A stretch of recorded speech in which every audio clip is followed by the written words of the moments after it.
Welcome to Rasaali vlogs. இன்றைக்கி நம்ம எங்கே போக போகிறோம்னு பார்த்தீங்கன்னா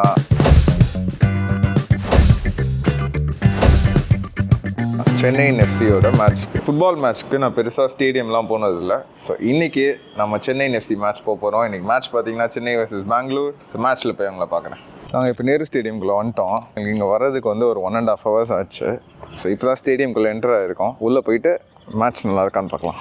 பார்க்கிங் பார்த்தீங்கன்னா நீங்கள் இன்டோர் ஸ்டேடியமில் வண்டியை விட்டு அதுக்கப்புறமா அவுட்டோர் ஸ்டேடியம் போகணும். ஸோ கொஞ்சம் தூரம் நடக்கணும். நான் வந்து இங்கே பெருசாக கூட்டம்லாம் இருக்காதுன்னு நினச்சேன். ஆனால் கம்பேரிட்டிவ்லி கொஞ்சம் அதிகமாக தான் இருக்குது. நான் உள்ளே போனால் தான் தெரியும். ஏன்னா ஸ்டேடியமோட கெப்பாசிட்டி பார்த்தீங்கன்னா 40,000 people. ஸோ 40,000 people இது அவ்வளோ க்ரௌட் இருக்கா இல்லையான்றதை பார்க்கலாம். இப்போ நம்ம கேட் 10குள்ளே வந்தாச்சு. பயங்கர க்ரௌடடாக இருக்குது. செக்கிங்லாம் நல்லா பலமாகவே இருக்குல்ல.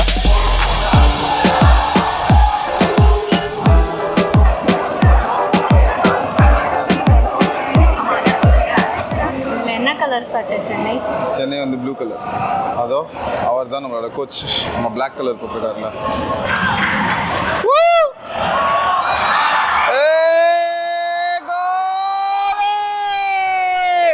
ஃபுட்பால் மேட்ச் பார்க்க போன எங்களுக்கு போன உடனே செம்ம ஷாக்குங்க. நான் உண்மையாக கிரவுண்டு இவ்வளோ நல்லாயிருக்கும்னு எதிர்பார்க்கவே இல்லை. கிரவுண்டு வேறு லெவலில் ரெடி பண்ணி வச்சுருந்தாங்க. அந்த ஃப்ளட் லைட்க்கு பார்க்குறக்கு நைட்டாக பகலானே டவுட் இருந்துச்சு. அந்த அளவுக்கு நல்லா இருந்துச்சு.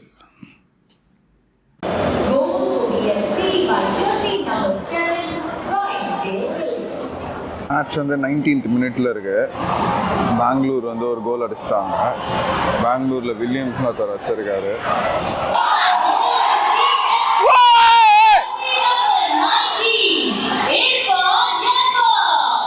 சென்னை வந்து ஒரு கோல் அடிச்சிச்சு. ஸோ இப்போ ஸ்கோர் வந்து 1-1. சென்னையில் வந்து நம்ம 19 ஸ்கோர் பண்ணிருக்காரு. இங்கே அட்மாஸ்பியர் வந்து ஆக்சுவலி வேறு லெவலாக இருக்குது. க்ரௌடு கம்மியாக இருந்தாலும் இங்கே வரவங்க ஆக்சுவலி ஃபுட்பாலை என்ஜாய் பண்ணி பார்க்குறதுனால இந்த ஃபீல் ரொம்பவே நல்லா தான் இருக்குது.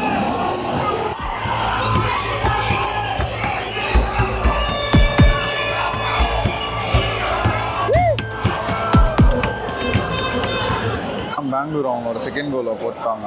இப்போ ஸ்கோர் வந்து 2-1. கோல் ஸ்கோர் பண்ணது வந்து சுனில் சேத்ரி. இவங்க எல்லாருக்கும் தெரியும்னு நினைக்கிறேன். சுனில் சேத்ரி வந்து ஒரு இந்தியன் ஃபுட்பாலிங் லெஜண்ட். ஆனால் அசோகமான விஷயம் என்ன, Chennai is down by 1 goal. Half time வரப்போது. ஸ்கோர் வந்து 2-1.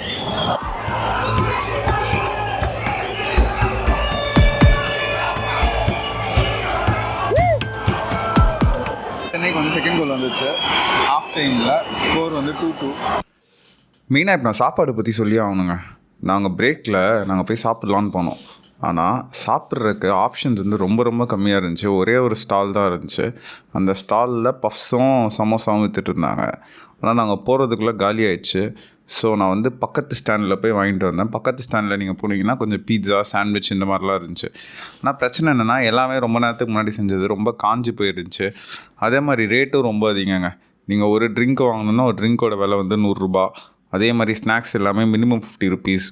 ஸோ இதெல்லாம் மாற்றினாங்கன்னா ரொம்பவே நல்லாயிருக்கும். யாஜேகா டக்குன்னு சென்னைக்காரடி நீ. பெங்களூர் ஆக்சுவலி ரொம்பவே நல்லா ஆடுறாங்க. பெங்களூர் வந்து ஸ்லீக்காக ஆடுறாங்க. நம்ம ஆளுங்க வந்து கஷ்டப்பட்டு டிஃபெண்ட் பண்ணிகிட்ருக்காங்க. ஆனால் மேட்ச் வந்து செகண்ட் ஹாஃபில் செம்ம இன்ட்ரெஸ்டிங்காக போகுது. இப்போ ஆக்சுவலி 62 minutes ஆகிருக்கு. இன்னும் 30 minutes இருக்குது. எப்படி போகுதுன்றதை பார்க்கலாம். ஸ்டேடியமில் மேட்ச் பார்க்குறதே ஒரு தனி ஃபன் தாங்க. என்ன ஆகிட்டுருக்குன்னா, சென்னையில் ஒரு பிளேயருக்கு அடிபட்டுருச்சு. ஆனால் பெங்களூருக்கு வந்து மேட்ச் இம்மீடியட்டாக ஸ்டார்ட் பண்ணணும். இது எதுக்குன்னா, சென்னை வந்து இப்போ ஆல்மோஸ்ட் 13th பிளேஸில் இருக்குது. பெங்களூர் 2nd பிளேஸில் இருக்குது. ஸோ சென்னைக்கு ஒரு ட்ரா வந்து பெரிய இம்பேக்ட் க்ரியேட் பண்ணாது. ஆனால் பெங்களூருக்கு ஒரு ட்ரா ஆயிடுச்சுன்னா பிரச்சனை. ஸோ அதனால் அவங்க வந்து மேட்ச்சை இம்மீடியட்டாக ஸ்டார்ட் பண்ணணும்னு சொல்கிறாங்க. வேறு சென்னை வந்து அவங்க ஓன் டைம் எடுத்துக்கிறாங்க. இதெல்லாம் லைவாக பார்க்குறக்கு ரொம்பவே சுவாரஸ்யமாக இருக்குது.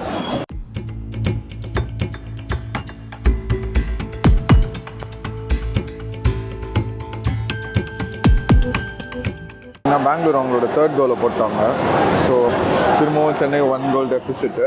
ஆனால் ஒரு தடவை கோல் போட்ட உடனே சென்னை சூப்பராக ரெஸ்பாண்ட் பண்ணிருக்கு. சென்னை அதே மாதிரி ரெஸ்பான்ஸ் கொடுக்குதான்னு பார்க்கலாம். ஆனால் நான் சொன்ன மாதிரிங்க, பெங்களூர் சூப்பராக ஆடுறாங்க. ஸ்லிக்காக ஆடுறாங்க. இப்போ அவங்க போட்ட கோல் கூட இந்த செட் பீஸ் இந்த மாதிரி ஸ்டாப்பேஜ் எதுவுமே இல்லாமல் அந்த ஃப்ளோவில் அப்படியே போட்டாங்க. நல்லாவே இருந்துச்சு பார்க்க.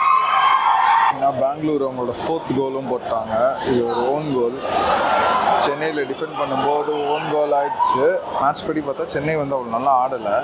ஆனால் இன்னமும் எங்கள் சென்னை க்ரௌட் வந்து ஹாப்பனிங்காக தான் இருக்குது. Still they believe that there will be a miracle that will happen. So இன்னும் எவ்வளோ நேரம் இருக்குது? இன்னும் ஒரு 6 minutes இருக்குது. 6 minutesல சென்னையால் 2 கோல் அடிக்க முடியுமா அப்படின்னு பார்க்கலாம் வாங்க. இப்போ தாங்க எங்கள் ஐஎஸ்எல்லோட அட்டெண்டன்ஸ் அனௌன்ஸ் பண்ணாங்க. ஸ்டேடியமோட டோட்டல் கெப்பாசிட்டி வந்து 40,000. ஆனால் இன்றைக்கி வந்து 10,000 பேர் வந்திருக்காங்க. அதாவது டிக்கெட் எடுத்துகிட்டு உள்ளே வந்தவங்க மட்டுமே 10,000 பேர். ஸோ அஃபிஷியல் அட்டெண்டன்ஸ் வந்து இட்ஸ் மோர் தென் 10,000. ஸோ இதுவே ஒரு பெரிய விஷயம் தான் நீங்கள் பார்த்தீங்கன்னா. ஏன்னா இந்தியாவில் வந்து கிரிக்கெட் அளவுக்கு ஃபுட்பால்லாம் ஃபேமஸ் கிடையாது. மேட்ச் முடிஞ்சிச்சுங்க. இப்போது ஸ்கோர் பார்த்தீங்கன்னா ஸ்கோர் வந்து 4-2. ஓகேவா? பெங்களூர் வந்து உண்மையாக நல்லா இருந்துச்சு. இந்த மேட்சோட அட்டெண்டன்ஸ் வந்து பார்த்தீங்கன்னா 10,000க்கு மேலே அவுட் ஆஃப் 40,000 கெப்பாசிட்டி. மேட்சோட ஓவரால் எக்ஸ்பீரியன்ஸ் பார்த்தீங்கன்னா நல்லா தான் இருந்துச்சு. ஆனால் சென்னை ஜெயிச்சிருந்தால் இன்னும் நல்லா இருந்திருக்கும். இது நாங்கள் திரும்பவும் வருவோமான்னு கேட்டிங்கன்னா எஸ்ங்க, கண்டிப்பாக வரும். உன்னோட ஒப்பீனியன் டி மேட்ச் எப்படி இருந்துச்சு? நல்லா இருந்துச்சு. எனக்கு இதுதான் ஃபர்ஸ்ட்டு ஃபுட்பால் மேட்ச் நான் முழுசாக பார்த்தது. அதனால் கேம் பார்க்க நல்லா இருந்துச்சு. சரி, சென்னை ஆடினது பிடிச்சிருந்துச்சா இல்லை பெங்களூர்? பெங்களூர் அடி பாவி. சென்னை ஃபேனு, சென்னை டீமு இல்லை எனக்கும் அப்படி தான் தோணுச்சு. பெங்களூர் நல்லா பாஸ் பண்ணி ஆடினாங்கல்ல. ஓகே, ஃபுட்டு எப்படி இருந்துச்சு? ஃபுட்டு ஆறி போன பஃப்ஸ் தான் இருந்துச்சு. ஓகே, ஸ்டேடியம்க்கு தான் உனக்கு first experience to watch a match. எப்படி இருக்கு பார்க்க? நல்லா இருக்கா? என்ன இன்டர்வியூ எடுக்காத. அந்த லைட்டிங்லாம் எப்படி இருக்கு? நல்லா இருக்கா? ஓகேங்க, ஃபர்ஸ்ட் டைம் ஃபுட்பால் பார்த்தா இவங்களோட ரியாக்ஷனும் கேட்டீங்க. நீங்களும் உங்களுக்கு டைம் இருந்துச்சுன்னா, உங்களுக்கு சின்ன பசங்களாம் இருந்தாங்கன்னா அவங்க சென்னை எஃப்சி மேட்ச் கூட்டிட்டு வாங்க. நீங்கள் ஐபிஎலோட கம்பேர் பண்ணும்போது இதோட டிக்கெட் ப்ரைஸ் வந்து ரொம்ப ரொம்ப கம்மிங்க. வெறும் டிக்கெட் ப்ரைஸ் வந்து வெறும் ஒரு 400 rupees தான்.